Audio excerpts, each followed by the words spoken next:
what's going on? Welcome to Spacer Mobility. If you are new here, welcome. If you're returning, welcome back. I'm Ashlyn Belk. I am a strength and mobility coach here today to talk to you about the 6 different directions that our ankles move, common issues that you may find within an ankle range of motion, and how to strengthen that specific range.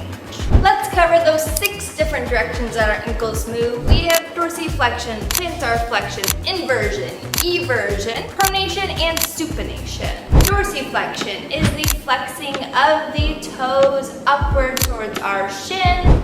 There are 3 different movements that you can implement into your routine to increase mobility within dorsiflexion and increase the strength in and out of this range of motion. First, we have ankle dorsiflexion. Rocks. You're going to start up with a box about knee height into a lunge position. You're going to drive your knee over that second toe. Hold for about 5 seconds and then roll back onto that back heel, lifting up, finding a nice stretch.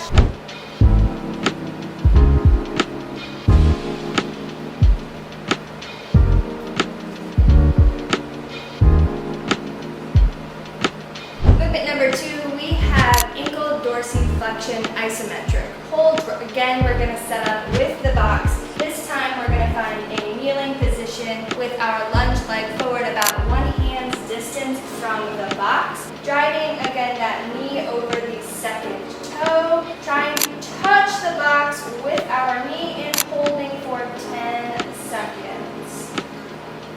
Be sure to keep your heel flat on the floor the entire time. Movement 3, we have resistance band dorsiflexion. We're going to set up with our resistance band anchored to a sturdy object, looping the resistance band around our entire ball of the foot. Pulling up, holding for 5 at the top, and lowering to a 3-second tempo.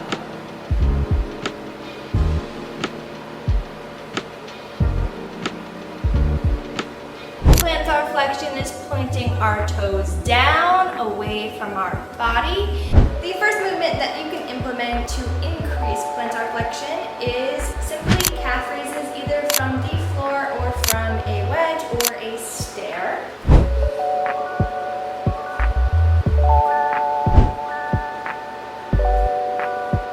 Movement number 2 is known as short foot. Within short foot, we are going to be activating our big toe, pulling our toe and heel together, activating the arch of our foot. This is a very small movement, but you will feel it immediately.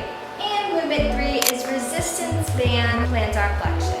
Begin by looping a band around the ball of your foot, anchoring the band with your hands. You're going to pull with tension on the band and push down as far and hard as you can by pointing your toe, holding for 5 seconds and coming up to a 3-second tempo.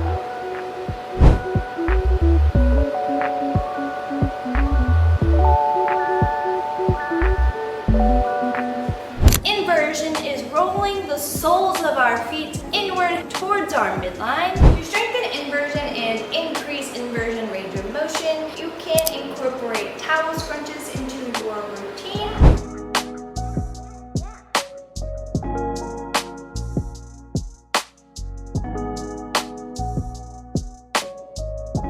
As well as incorporating resistance band inward rotation by using a light resistance band, looping it around the ball of your foot, maintaining tension on the band. You're going to drive the soles of your feet inward towards your midline, hold for 5, and back to a neutral position.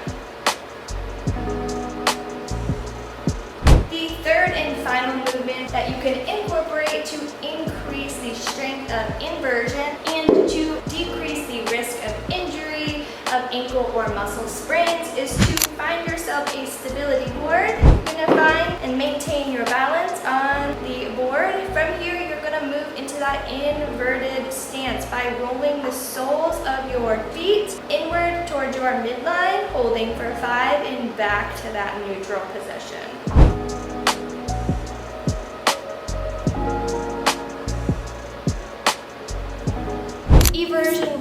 soles of our feet away from our body. In order to increase eversion, turning the soles of your feet outward away from your midline, to incorporate ankle alphabet movements by finding a standing or a seated position and drawing each letter of the alphabet with your ankles by pointing and flexing your toes for each and every letter.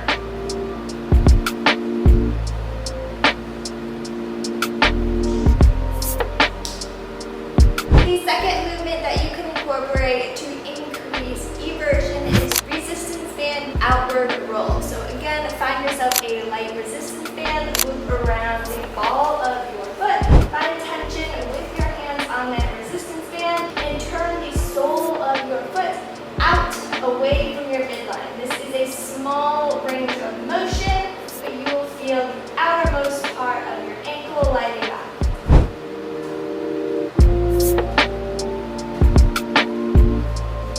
Pronation and supination are a combination of movements, but pronation focuses on the inward roll of our feet. To increase the strength and range of motion of supination, there are two movements that you can incorporate into your routine. We have heel walking and lateral hops. To incorporate heel walking, shift the weight onto the heels of your feet and take tiny steps forward and back. Be sure to keep the balls of your feet off of the ground the entire time here. Movement 2 is lateral hops, hopping from the left to the right direction.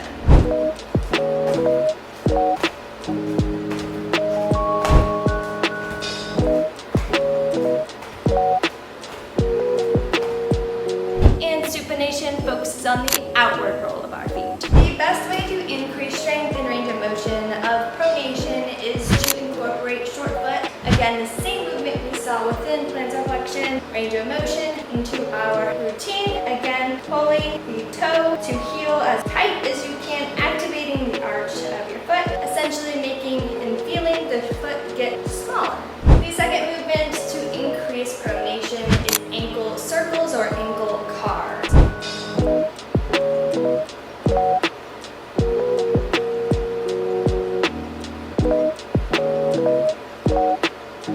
Be sure to incorporate both directions into your ankle circles.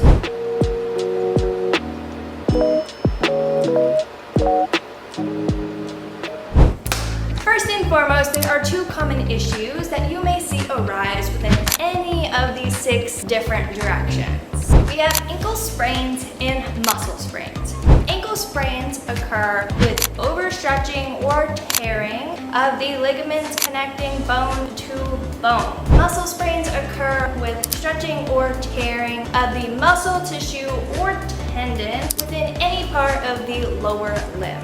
Typically, ankle sprains occur when there is excessive twisting or rolling within an unsuitable range of motion. And muscle sprains occur when there's excessive, sudden force placed on the muscle. The first and most important direction that your ankle can move is dorsiflexion. Dorsiflexion, again, is the flexing of the toe upward towards the shin. Dorsiflexion is extremely important for your walking gait, day-to-day movement pattern. It is also extremely important for any type of lower body movement. Dorsiflexion is typically inhibited if your knees are unable to travel over your toes. This is a common misconception that we see, although it is extremely important that your knees can travel over your toes for proper ankle dorsiflexion health. The second most common issue we see inhibiting dorsiflexion is Achilles tendonitis. Achilles tendonitis is the inflammation of the Achilles tendon caused by overuse or overstretching. The second most common direction that your ankle can move is plantar flexion, the pointing of your toes down away from your body. Plantar flexion is extremely important for jumping, running, and for reaching tall shelves going up onto your tiptoes. If your range of motion in plantar flexion is inhibited, it may be the root cause of plantar fasciitis. Plantar fasciitis is the inflammation of the muscle that connects your toes to your heel. It is the muscle of the arch of the foot. If this muscle is inflamed, this may be because of overuse or from improper foot function. This may be because plantar flexion mobility is inhibited. The third direction that our ankle can move is inversion, turning the soles of our feet inward towards our midline. Inversion is extremely important for preventing ankle sprains and allowing our body to move and navigate unstable surfaces.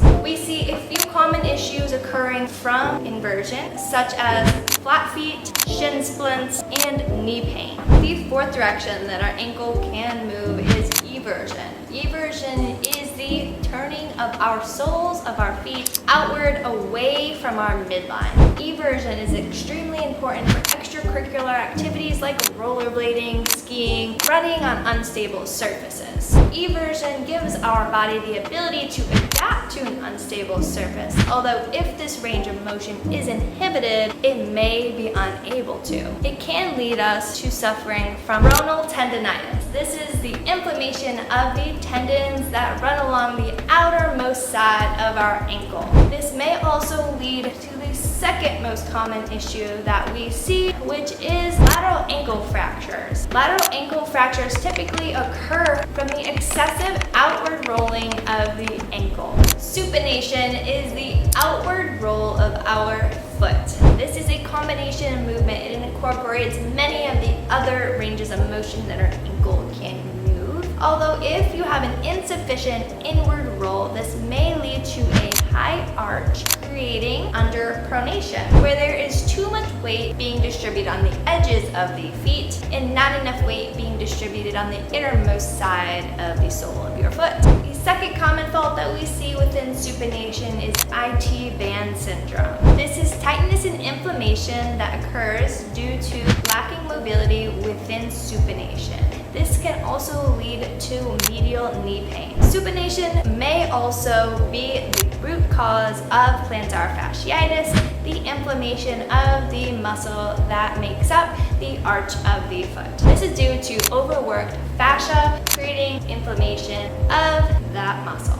These three common issues may be arising because of overpronation. Another issue that may arise from overpronation of the ankle is a medial ankle fracture from the overuse and excessive inward rolling of the ankle joint. The final direction that our ankle is able to move is pronation. Pronation is the ability to roll our soles of our feet inward towards our midline. This is a combination movement using multiple of the other directions our ankles can move. It is extremely important for our gait. If you are inhibited in your pronation, you may be suffering from flat feet or medial knee pain. This is due to overpronation.